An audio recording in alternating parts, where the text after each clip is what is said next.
Today on the podcast, I'm joined by Shannon Moore from More Literacy Leaps.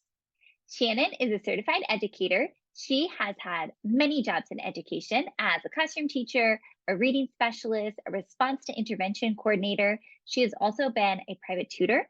And currently, she is working with teachers and students in K through 5 to help them be successful in the classroom. As a tutor, Shannon has worked with many students who have been pulled for reading intervention and noticed that their parents aren't sure what to do when they find out their child needs reading intervention at school. So, in today's episode, Shannon and I dive into her 5 tips on what you should do if your child is chosen for reading intervention at school. These tips are going to help put you back in the driver's seat of your child's education, especially their reading development, and make sure that you are in constant communication with the school about your child's progress so that they are moving forward and making the gains they need in order to be successful in reading and also in life. If you have any questions about this episode, you can contact Shannon. She's on Instagram at More Literacy Leaps. That's spelled Moore, like her last name. Or you can contact me. I'm on Instagram at Littles Love Learning Blog. Hey, Shannon, welcome to the Littles Love Learning podcast. Hi, Erin, how are you? I'm great. Thank you so much for being here. Thank you for having me. I am excited to be here. Now, you and I connected on Instagram. I feel like I've met the most amazing educators on Instagram. I'm so thankful for that community. And I invited you on because you are such a wealth of knowledge when it comes to literacy. And so I can't wait to dive into that with you today.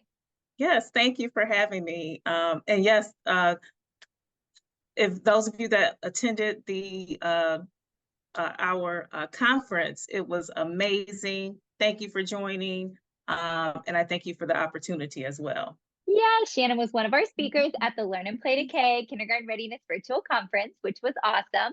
But today, let's talk more about you. Why don't you dive in and share your background and how you became a teacher in the first place?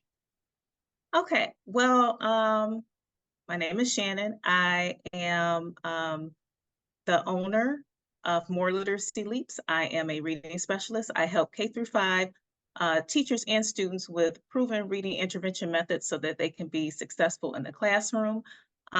This year will be my 21st year teaching. Yes. My road to teaching was a little different. Long story short, I graduated from Michigan State University. I majored in human resource management. When I graduated, 9/11 happened. So there were no jobs. So my mom actually suggested that I just substitute teach. Did it for a year, liked it, went back. And then I got my Master's of Arts in Teaching, my certification, and then went back a couple years after that and got an education specialist certificate in reading. So that is how my journey of reading and becoming a teacher came about. Wow, that's so interesting. We just never know where we're going to end up in life. We might think it's one way and then something happens and we end up in a totally different spot. Yes, yes, that is true. So, what is your favorite part about being a teacher? I would say my favorite part about being a teacher is seeing my students' growth. And this might sound a little cliche, but I get sad when my tutoring students are no longer with me. I'm out of the classroom. I guess I should have gave a little more background about that, but I'm just going to go back to the first question. But my husband passed away 2 years ago unexpectedly. So that brought about a change in my teaching journey regarding brick and mortar. So I decided to, during the grief process, it was a lot. So I decided to kind of put teaching on pause. So I've been on a hiatus for 2 years. So I decided to revisit my tutoring business. So I started doing that. And then within that, I had my teacher friends still calling me and saying, Shannon, I need your help. I need help with interventions in the classroom. How do I set small groups up? This student scored this on this assessment. So that's how that came about. So that's going back to my tutoring students. So when they leave me, I get sad. That's my favorite part about teaching, but I have to think about the flip side is that I have to remember that they grew, so they don't need me anymore. So that's what I want. Yes. That's I want them to have mastered their literacy skills, and I want them to be able to fly on their own, because I have imparted a literacy toolkit, if you will, and they're able to succeed on their own. So that's my favorite part about teaching, kind of went around a roundabout way. Yes. Well, let me just say, Shannon, I'm so sorry for your loss. And you're Yes, just such a model of how you have been able to move forward and you're still taking your life and doing good for others and putting others first. I just think it's so amazing how many lives you've touched and impacted, not only in the classroom, but outside of the classroom, even going through something so hard and all of that grief. yes, And you have come out the other side. And thank you for all that yes, you do for your community. yes, yes, thank you. And I am totally with you as a tutor. I would hope to put myself out of a job. That's what I always say Yeah, because I right, would right. love for them not to need me anymore. Yeah, right, right, Now, on the flip side of that, right. we know that teaching is very difficult. So, what would you say is maybe the most challenging part of being a teacher, especially in the year 2024? I would say the most challenging part about education is there's not a shift into something that works. So if I give an example, like the whole where everybody's in the science of reading, shifting from um, balanced literacy to science of reading, structured literacy. So for the past, I want to say maybe two, maybe a year and a half, when we started to really get um, the influx of educators changing over to science of reading, um, that's a mind shift change. And I don't know why for teachers, sometimes it's hard because I think maybe teachers, and we've been used to, okay, I've been using this method, I've been teaching this way since 1996 and it works, and I'm going to keep doing this. And, sometimes we can be stuck in our ways, and sometimes we don't really want to shift. So I think that's more of the challenging part. But again, like I said, the shift works. So when it works, we have to really look at that, especially if it's um, research based. Absolutely. And the other part of that, I think, for teachers is we take teaching so personally. A lot of us feel like it's not just a Mhm. job, it's who we are. We are a teacher. And so I think sometimes when people hear about the shift in the science of reading and it maybe questions the way they've been doing things, especially if it's been a long time, they think they take it personally, like it's a Mhm. personal attack on them. And so Mhm. I think it is important as we're getting more information that's coming from science about how kids best learn to read, that it's not a personal attack on anyone and that Right, everyone's just doing the best with the information we have at the time. But it's important that things evolve and change and grow, just like everything in life, in all areas of life. We want our right, doctors to learn new information about medicine and about how to help us live our healthiest lives. And the same is true for reading. So we don't want it to be in a way where we're stuck in the past because we want to use all the new information and move forward. right, right. That's correct. Yes. Now, I have a lot of teachers and parents who listen to this podcast, and we were going to discuss something that will help parents particularly. So, when this Hmm. episode airs, we are in back to school season. And Mm. as Okay. kids start heading back to school, and especially our little kinders and first graders, teachers are going to start noticing the kids who need that extra intervention, that reading support, which is totally fine. And it's great that schools are able to provide that. But parents can feel a little bit nervous or apprehensive, or maybe just unsure about this whole new world of reading intervention at school. And you have 5 awesome tips to help parents get through this really tough time that they might be experiencing if their child is asked to go into reading intervention. Hmm. Yes. So I have 5 tips that you must know for the reading intervention process if this happens. It may not. If not, that's great. Um, Usually, what happens during the back to school season, districts give assessments. They give universal screeners, And after the assessments, you may hear, we had to place your child in reading intervention. And I've had so many parents um, ask me about the intervention process. That's actually how uh, I have gotten a lot of my tutoring students, because it's always been at that first parent teacher conference. And the parents are calling me panicking, like, Shannon, they said my child is going to fail. They said they're having, what do I do? What do I do? So I decided to give parents these 5 tips to help them. All right, let's dive in because I think all of the Okay. parents who are Okay. listening, like you said, whether their Yeah. child gets pulled for intervention or not, this is going to be good information they can put in their toolbox. So why don't you start with tip number Yeah. one? Tip number one is what I just talked about. Don't panic. That's first and foremost. Everything will be okay. And also reassure your child that they are still a great learner. They're still a great reader. They just may need to focus on certain skills that will help them reach their fullest potential of a great reader. Or sometimes with my students, my tutoring students, even my students in the classroom, I would always say, well, if you're going to first grade, when you go to first grade, you need to know this. And then they kind of perk up, you know. I'm doing that now. I have quite a few kinder tutoring students. So I tell them now, okay, in first grade, you're going to see this. We're going to work on some things that you're going to see in first grade, and you should see them. Okay, they get real serious.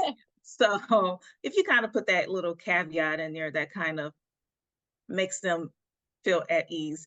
And then also ask clarifying questions. As a parent, it is your right. That is your child. You can go in there, you can ask whatever you want.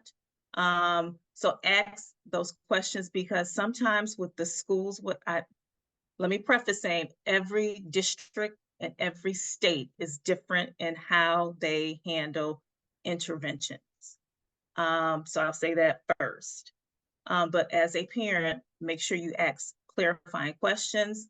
Some districts will give you the information up front, others not so much. You have to kind of be a little assertive in getting the information. So that's tip number one is don't panic. I think that tip is so important. And Yes. especially approaching the situation without panic and approaching it with curiosity. Because I think, Hmm. again, just like teachers will take things personally, I think parents will take it personally. Maybe Hmm. they feel like they didn't do a good enough job preparing their child or it's their fault. And so no one is to blame. This is not putting blame on anyone. We're just approaching it with curiosity. Why is your child struggling? What are we seeing? And being open to being a team with the teacher, I think is Yes. important. Yes. Yes. Tip number two is ask for your child's, it's called IRIP, but again, other states and other districts, it may be something different. It's your individual reading improvement plan. Okay. Or it might be reading improvement plan. Again, it varies by state. So ask for this. This is the next step in creating. What schools do they create an individualized reading intervention plan for your student? Um, it usually just contains really school information, who will be handling the interventions, who's part of the team, how often will the students have the interventions, how often will they monitor their progress, what are their scores, so things like that. And as a parent, yes, you have access to this. You will even be invited to some of the intervention meetings. Again, it just depends on your state. I know here I'm in, got to say in the beginning, I'm from Michigan, but in Michigan, we have our intervention teams, and, and parents are always invited to be a part of it so that they know everything. And also just remember you're entitled to this information, so that you can help when you're at home as well.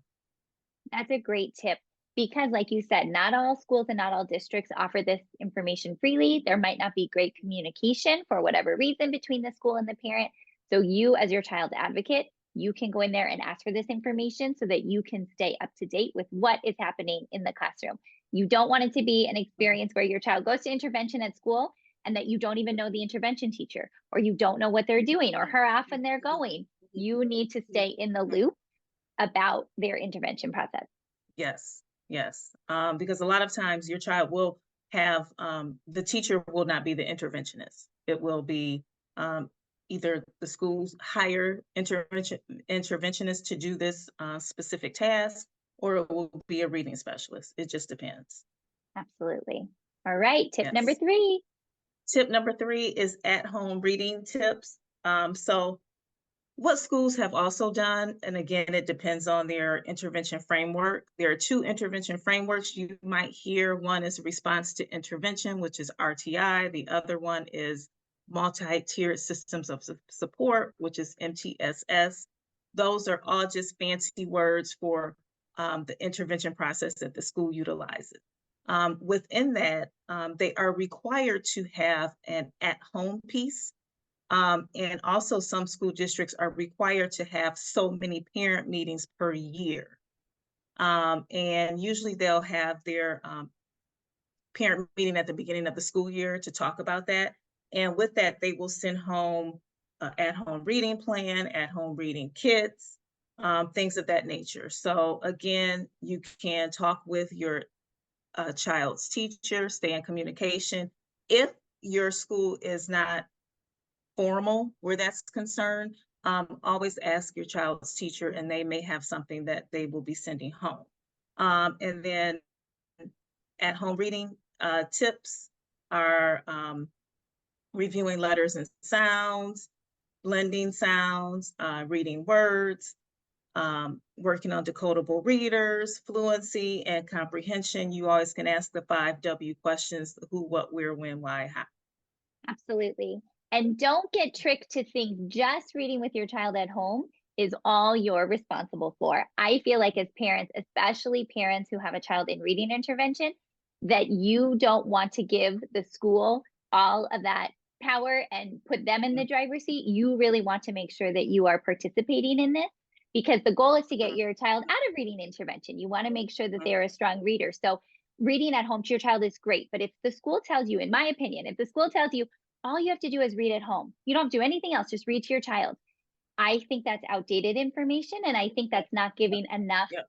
Mhm. power to the parent. Like you Yes. mentioned, they can be working on letters and sounds and blending and reading decodable books. There's so much more that a parent can do at home than Mhm. just reading before bed at night. Yes, yes, and I'm glad you said that because that takes us to tip number 4. That was a great segue. But the tip number 4 is keep an eye out for reading milestones and literacy issues. Again, like you said, you're in the driver's seat. You want to really be your child's first teacher, and expose them to literacy. So, a lot of times parents will come to me and say that I think my child has a problem, or we do homework at home and they're just not getting it. So a lot of times you'll know the stuff too, as well as the teacher. So just keep an eye out for those issues and just be aware if they're not making significant gains or if they're remaining stagnant. So those are things you want to keep an eye out for. Yes, that's so important. And even if you're listening to this podcast and your child's not in school yet, you can still keep an eye out for those things. In fact, I have a Mhm. friend on Instagram. Her name is Anne. She's at Printable Parents. Definitely check out her Instagram account. It's wonderful. But she was asking parents of struggling readers, when did you start noticing something was off with your child's reading development? And countless parents said they weren't remembering their letters and sounds. We Mhm. went over Mhm. letters and sounds Mhm. for 6 months and they couldn't remember them. Now, I want you to know, if you're listening to this, if that's the situation you're in, that is a cause of concern. And that kind of gives us pause, because if you are working with your child consistently, they should be making gains. They should be making progress. And if they're not, that can Yes. be a red flag for something else. So, like you said, just keep those milestones in mind. Yes. And when you're Mhm. working with them at home, you're going to have a front row seat to all of that. You're going to Mhm. know when they Mhm. start to struggle. Yes. Yes. All right. I think we're at tip number Mhm. 5.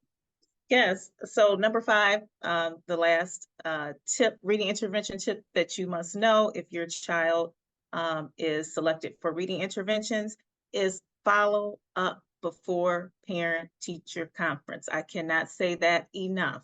That's another thing. When parents call me, I tend to ask the question. I'll say, because usually parents, they'll call me after parent-teacher conference. Like, I Right. had a parent call me, like, she was literally driving from parent-teacher conference, and, like, I had to, like, kind of calm her down.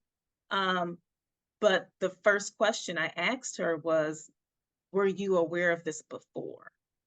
So even if your child's teacher or school is not readily sending you updates, information, progress reports, still take it upon yourself to just catch the teacher. If you drop off or you pick up, sometimes teachers are busy during that time. If they don't have time for a quick conversation, shoot them a quick email. Within the hours that they're working, and just follow up that way. Because, like I said, we don't want to wait until parent teacher conference because, again, depending on your state, I live in Michigan. We go back to school like the last week in August, first week in September, and our first parent teacher conference is October. That's already a month or more before you're finding out that your child may have an issue. So we want to really get on that as quickly as possible. Um, and I know, Erin, you and I were think we were discussing kindergarten students and interventions. And some states don't even have interventions for kindergarten students. I know, again, here, it depends on the school. I had a teacher friend, she referred one of her students to me, and first question I asked, is he in intervention? She said, no, they don't pull kindergarten students for intervention. They don't Wow. start pulling them to first grade. And he was on the list to be retained. This was February. Oh my And I gosh. said, what, what are we doing? Why is he just now being, well, first the mom called me, and why aren't there interventions? So we start working together, and finally the school, towards the end of the school year, started pulling some of the lower kindergarten students. But I can say from February to June, he excelled greatly. His scores doubled. He is now at kindergarten level, and so Yay. he did really well. So that's just a tale of caution. Just make sure you follow up before your first parent teacher conference. I love that advice. The power of early intervention. We see it Yes. over and over again in the classroom. Research has documented it. The idea that kindergarten is just kindergarten Mhm. and kids don't need these interventions yet. Let's wait till they get a little bit older makes no sense because the earlier we can intervene, the Yes. better. Yes. Yes. And then as a reading specialist, I've worked with K through 12, and I've worked in middle school and high school, and I found myself working on phonics skills with Wow. secondary students because somewhere along the line that was missed. So, with high school kids and middle school, we kind of had to fix it up and not call it phonics, like Yes. word study, but it was still phonics at the core. So yes, if we have the early intervention, we can catch those literacy deficits earlier. Absolutely. And I've heard some great advice that when the school year starts, just shoot your teacher an email, get on the same page. It's a nice, friendly email. Get to know them. Let them get to know you because you are going to be a partnership this year. And if you can start it off on the right foot, maybe find out things about them or what they like. If you want to send in a little gift, if that's something possible, you're just trying to build camaraderie and you're just trying to let them know you see them as a person. They're not just a teacher that Mm. is going to hear all of the problems. You see them as a person. You are on a team with them. That way, when or if things start to happen and you need to have those hard conversations, you're going to have that relationship first. Yes, yes, that is correct. And those tips are so important for kids who are starting school, possibly an intervention. But let's take a step back just for a minute. Mhm. If I have a child who's heading into kindergarten this fall, what would you consider some of the minimum basic skills that you would want them to have a strong year in kindergarten? I'm going to go back to tip number 3, the at-home tips. Minimum, of course, I'm going to stay in my literacy lane. Yes. Minimum would be letters and sounds. letter recognition, and letter sound recognition. That's, to me, that's the minimum. Because once you know the sounds, you're able to eventually blend the sounds and segment sounds, but we want to blend to read. So if you can work on those letter sounds, um, and of course the writing their name, um, and students, if they usually, I've seen with the letters in their name, they master those first. Yes. So you can work on those as well. But I would say the minimum would be letters and sounds, and also environmental print. That also starts um, early reading intervention. If you're out at the grocery store, you're at the stores, you can, talk about what store you're at. And, a lot of a lot of children, they know these famous logos. So when they see that, Yes. they're reading. They're able to connect those two. So I would say those would be the minimum skills. I think that's great advice. And I love that you pointed that out because we do hear messages online or from well assuming or well meaning Mhm. people that kindergarten is where kids learn their letters. And they say kids don't need to know anything going into kindergarten. That's what kindergarten is for. And I understand where they're coming from. And possibly that's the way it was back in the day. But even when I went to kindergarten, I still knew my letters and sounds. Yeah, And we're yeah, talking yeah. about I went to kindergarten in the early 90s. And so this isn't something new where we're asking parents to work with their child at home on those basic skills. Yes, Right. kindergarten, they're going to learn so many new skills. The teachers are responsible for a lot of that learning. Mhm. But for you to send your child without any knowledge of Yes. letters and sounds or the way literacy works is Yes. just going to make it harder for them to feel confident and to succeed in class. Yes. Yes. I agree. Now, I have another question for you Mhm. because you have worked with kids all the way up through 12th grade, you mentioned. Mhm. Mhm.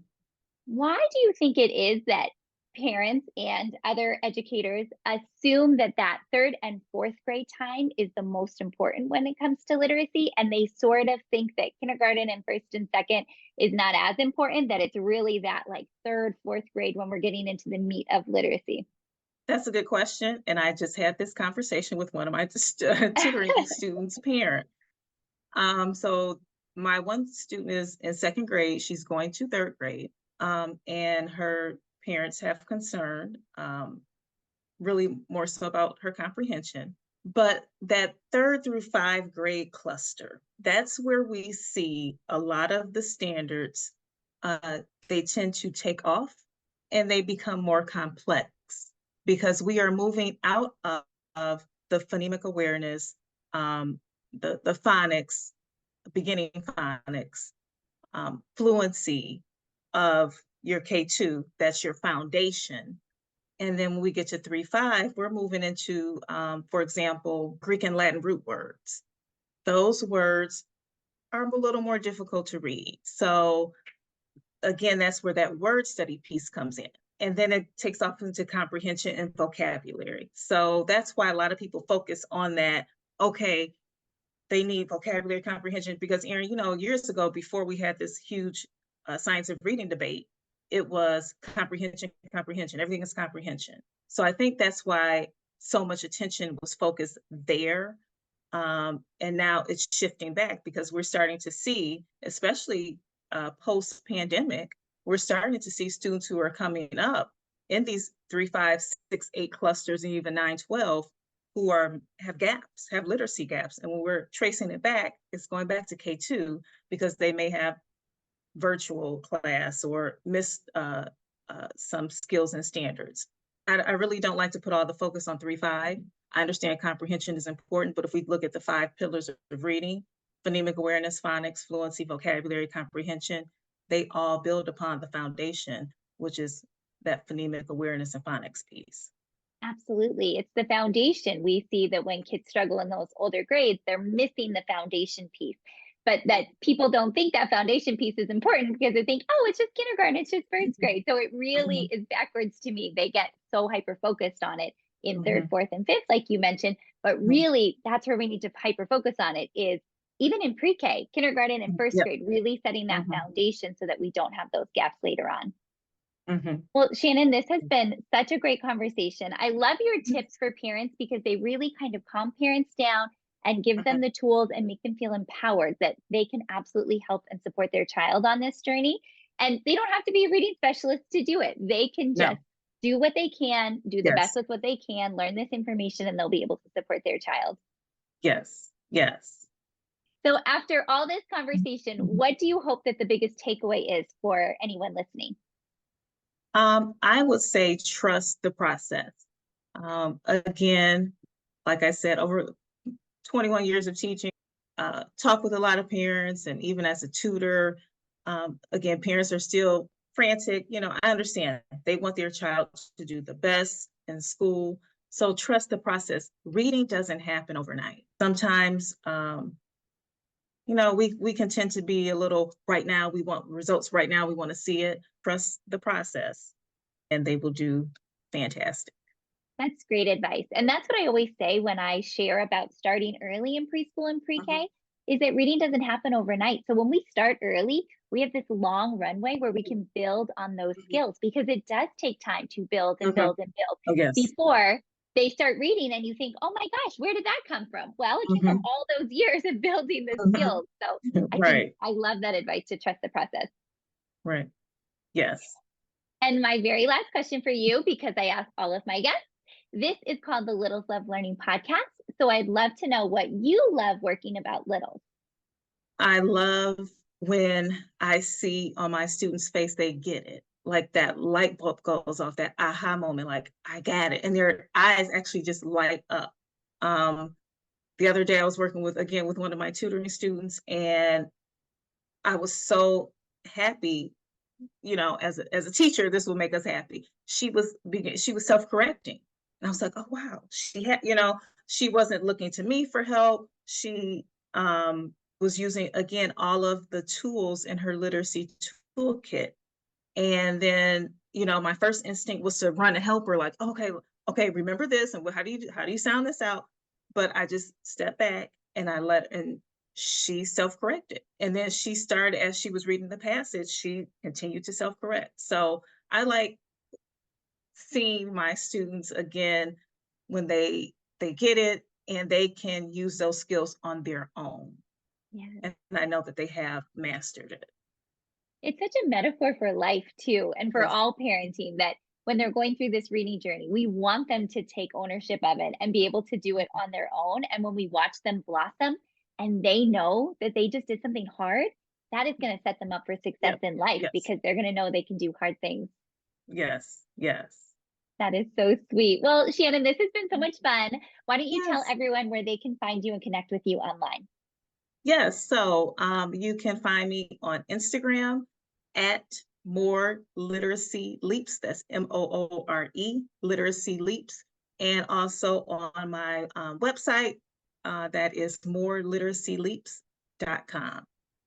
Well, I will make sure to link everything below so that Yes. people can get in touch with you, especially if you are a teacher. I know Shannon shares a lot about how to set up intervention groups and reading interventions, small group work.